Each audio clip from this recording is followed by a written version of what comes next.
Hello everyone, welcome to my channel digital trader Telugu. So guys, మనకి చాలా రోజుల నుంచి అయితే మన ఛానల్లో ఏ అప్డేట్స్ అయితే లేదు. సో నేను కొద్దిగా బయటకు అంతే అవుట్ సైడ్ వెళ్ళానంతే, ట్రావెల్లో ఉన్నాను. సో దానివల్ల ఏంటంటే మీకు అప్డేట్స్ అయితే ఇవ్వలేకపోయినాను. సో ఇంకా ఈ రోజు నుంచి అయితే మనకు కంటిన్యూస్గా అయితే క్రిప్టో గురించి అండ్ క్రిప్టో మార్కెట్ గురించి అయితే అప్డేట్స్ అయితే ఉంటాయి. సో ఏ కాయిన్లో ఎలా ఇన్వెస్ట్ చేయాలో ప్రతిదీ నేను ఇంకా డీటెయిల్గా అయితే చాలా చేస్తాను. సో మనం ఈ మంత్లో గివ్ అవే కూడా ఇవ్వాలనుకుంటున్నాం. సో దాని గురించి కూడా టుమారో అయితే ఒక వీడియో అయితే వస్తుంది. సో కంపల్సరీ రేపైతే ఖచ్చితంగా చూడండి. సో ఇక్కడ కానీ మన న్యూస్ విషయానికి కానీ వచ్చేసి ఇక్కడ ఫియర్ అండ్ గ్రీడ్ ఇండెక్స్ కానీ చూసుకుంటే ఎక్స్ట్రీమ్లీ ఫియర్ అయితే ఉంది. సో మనకి 23 దగ్గర అయితే ప్రజెంట్ అయితే మనకి కనిపిస్తుంది. సో దీనికైతే ఏంటంటే మనం ప్రజెంట్ దీంట్లో బై చేయాలా వద్దా అని చాలా వరకు అయితే క్వశ్చన్స్ అయితే వస్తున్నాయి. సో చాలామంది అయితే నన్ను అడుగుతున్నారు. సో ప్రజెంట్ అయితే చూసుకుంటే ఏంటంటే మార్కెట్ అనేది ఒక వార్ టెన్షన్లో అయితే ఉంది. సో మీకు అందరికీ చాలా రోజుల నుంచి తెలుసు, యుక్రెయిన్ రష్యా అనేది చాలా వరకు అయితే ఒక బిగ్గెస్ట్ వార్కి అయితే జరుగుతుంది. సో ఈరోజు ఈవినింగ్ అయితే ఒక మీటింగ్ అయితే ఉంది. సో ఆ మీటింగ్లో అదే రష్యా చెప్పినట్టుగానే యుక్రెయిన్ నడుచుకుంటే ఈ వార్ అనేది అయితే ఎండ్ అయితే అవుతుంది, లేదంటే వారైతే కంటిన్యూ అయితే అయ్యేటట్టు అయితే ఉంది. సో ఇక్కడ మనం చూసుకుంటే బీటీసీలో ఈ టైంలో ఇన్వెస్ట్ చేయొచ్చు, ఎందుకంటే ఈ టైంలో మనకి మోస్ట్ పవర్ఫుల్ పంప్ అనేది కనిపించేది ఒక బీటీసీలోనే కనిపిస్తుంది. సో బీటీసీ చూసుకుంటే మళ్ళీ ఏంటంటే బయింగ్ జోన్లోకి అయితే వచ్చుండదు. సో ఇక్కడ ఈ టైంలో మీరు బై చేసి ఒక 5 డేస్లో మళ్ళీ ఏంటంటే ఒక మంచి పంప్ వచ్చిందంటే సెల్ చేసుకునే అవకాశం కూడా ఉంది. సో ఎవరైనా ట్రై చేసేటట్టుకుంటే బీటీసీలో అయితే కొద్ది మొత్తాన్ని అయితే పెట్టండి. సో మళ్ళీ ఏంటంటే ఇది కొద్దిగా పంప్ అయింది అనుకోండి, సో ఈ 5 డేస్లో ఖచ్చితంగా మళ్ళీ గ్రీన్ జోన్లోకి అయితే వస్తుంది. సో ఆ టైంలో అయితే సేల్ చేసుకోండి. సో లాంగ్ టర్మ్కి అయితే పెట్టుకోకండి, ఓన్లీ షార్ట్ టర్మ్ నేను టిప్ అయితే చెప్తున్నా. సో మళ్ళీ బయింగ్ జోన్లోకి వచ్చింది కాబట్టి సో ఈ టిప్ అయితే నేను మీకు చెప్తున్నాను. సో ఇంకొకటి ఏంటంటే ఇక్కడ ప్రజెంట్ అయితే మనం చూసుకుంటే ఏంటంటే చాలా వరకు అయితే డౌన్ఫాల్ అయితే అవుతుంది. ఇంకొకటి ఏంటంటే వేల్స్ అనే వాళ్ళు కూడా ఏంటంటే ఇక్కడ అట్రాక్టివ్గా ఏంటంటే మార్కెట్ని పంప్ చేస్తున్నారు, మళ్ళీ డంప్ చేస్తున్నారు. అంటే వాళ్ళు ఒక గేమ్ అయితే ఆడుతున్నారు. అంతే ఏమైనా పాజిటివ్ న్యూసెస్ వచ్చినప్పుడు ఏంటంటే చాలా యాక్టివ్గా అయితే పార్టిసిపేట్ చేస్తూ ప్రాఫిట్స్ని అయితే బుక్ చేసుకుంటున్నారు.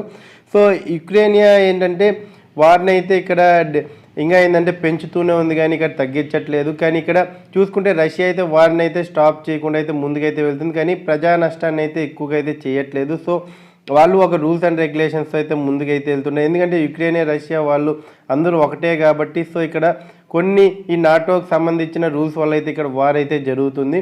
సో దీనివల్ల ఈరోజు మనం మార్నింగ్ నుంచి చూసుకుంటే ఒక క్రిప్టో మార్కెటే కాదు, సెన్సెక్స్ ఓపెన్ అయినప్పటి నుంచి ఇక్కడ 1400 పాయింట్ల కన్నా డౌన్ఫాల్ అయితే చూస్తున్నాం.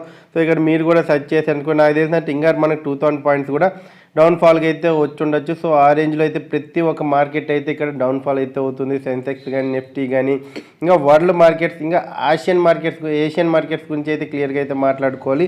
సో అవి కూడా ఏంటంటే డౌన్ఫాల్ అయితే కనిపిస్తున్నాయి. సో ఇక్కడ మనకి ఏదో ఒక పాజిటివ్ న్యూస్ రాకపోతే ఏంటంటే మనకి ఒక డౌన్ఫాల్ అయితే ఉంది. సో మీకు చెప్పేది ఏంటంటే ఎవరు మీ కరెన్సీస్ని అంటే మీ క్రిప్టో కరెన్సీస్ని కానీ మీ స్టాక్స్ని కానీ ప్యానిక్ సేల్ అయితే చేయకండి. సో ప్యానిక్ సేల్ చేయడం వల్ల ఆపోజిట్ వాళ్ళు లాభపడతారు, కానీ మీరైతే నష్టపోతారు. సో ఇక్కడైతే మీరు స్ట్రాంగ్గా ఉన్నారనుకోండి, సో లాస్ని అయితే రికవర్ అయితే ఖచ్చితంగా ఇవన్నీ స్టాప్ అయినాయి అనుకోండి, ఖచ్చితంగా మన లాసెస్ అన్నీ రికవర్ అయితే అవుతాయి. సో మళ్ళీ మనం మున్పెట్లకైతే మనం ఎక్కడైతే కొన్నాం సో అక్కడికైతే వచ్చే ఛాన్స్ అయితే ఖచ్చితంగా అయితే ఉంది. సో ఇక్కడ ఏషియన్ మార్కెట్ చూసుకున్నా అన్నీ ఏంటంటే నెగిటివ్లోనే మనకి ట్రెండ్ అవుతున్నాయి. ఇంకా మనకి ఇక్కడ యూరోపియన్ మార్కెట్స్ ఓపెన్ అవ్వాల్సి ఉంది.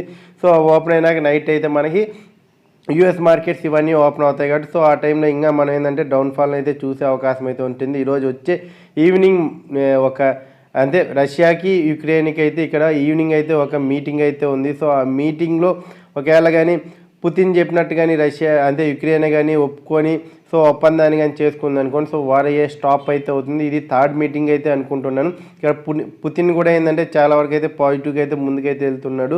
సో ఆయన ఫస్ట్ రోజు నుంచి అయితే అదే అయితే చెప్తున్నారు. సో దానికైతే ఎలాంటి విభేదాలు అయితే లేదు, కానీ ఇక్కడ యుక్రెయినియానే ఇప్పుడు ఇక్కడ మాట విని కానీ వెళ్ళింది అనుకోండి, సో ఇక్కడ వారైతే ఖచ్చితంగా అయితే స్టాప్ అవుతుంది, లేదంటే మళ్ళీ వారైతే కంటిన్యూ అయితే ఛాన్స్ అయితే ఉంది. ఇక్కడ యుక్రెయిన్ ప్రెసిడెంట్ నుంచి కానీ చూసుకుంటే ఇప్పటివరకు అయితే శాంక్షన్ చేసింది ఇదైతే సరిపోదు అంటాను. అంటే శాంక్షన్స్ ఆర్ నాట్ ఎఫిషియంట్ అయితే చెప్తున్నారు.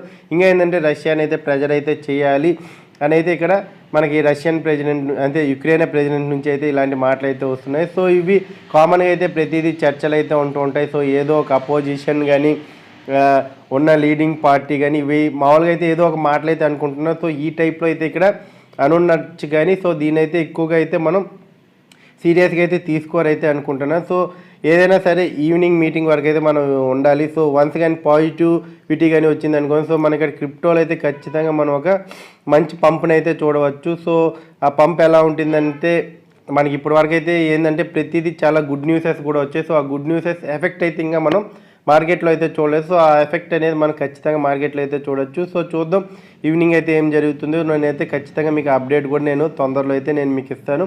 సో నాకు వస్తూనే. సో ఇక్కడ Russian forces interfere at Ukrainian nuclear plant. ఇక్కడ న్యూక్లియర్ ప్లాంట్ అనేది రష్యా వాళ్ళు అయితే ఒకటైతే ఆక్రమించుకోవడం జరిగింది. సో దీనివల్ల ఏంటంటే కొద్దిగా ఇంకా స్ట్రాంగ్ అయితే వార్ అయితే ఇక్కడ అయ్యే ఛాన్స్ కూడా ఉంది అని అయితే చాలామంది చెప్తున్నారు. ఎందుకంటే ఇప్పుడు రష్యా కానీ ఇక్కడ న్యూక్లియర్ ప్లాంట్ ద్వారా ఏమన్నా విధ్వంసాన్ని సృష్టించినా సరే ఇక్కడ ఏంటంటే రష్యాకి ఒక నెగిటివిటీ అయితే వచ్చేసింది. లేదంటే ఇంకా ఏరే ఒక థర్డ్ పార్టీ లాంటి దేశాలు కూడా వచ్చి న్యూక్లియర్ ప్లాంట్ దగ్గర ఏమైనా చేసినా సరే రష్యాకి ఈ ఏంటంటే ఒక నెగిటివిటీ అనేది అయితే ఇక్కడ క్రియేట్ అయితే అవుతుంది. సో దీన్ని చూడాలి ఇది ఎలా స్టాప్ అవుతుంది. ఎందుకంటే వీళ్ళు ఆక్రమించారు కాబట్టి ఇంకా ఆ ప్లాంట్ మొత్తం ఏంటంటే రష్యా వాళ్ళ కంట్రోల్లో ఉంటుంది.